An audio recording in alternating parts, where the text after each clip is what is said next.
We covered a lot of advanced automation tricks in this section, starting with multi-step Zaps.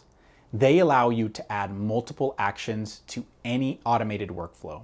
You also learned how and when to add a search step and how Zapier's in-house apps can beef up your workflows. You learned how to use Schedule to build a Zap that runs on a recurring basis, as well as using Delay to put your Zap in slow-mo.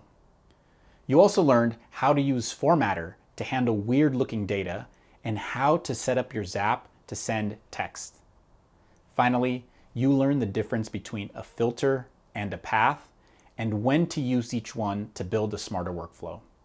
We just scratched the surface of everything you can do with Zapier's built-in apps. But now you're armed with a few extra tools to solve your toughest problems with automation. We'll see you in the next section.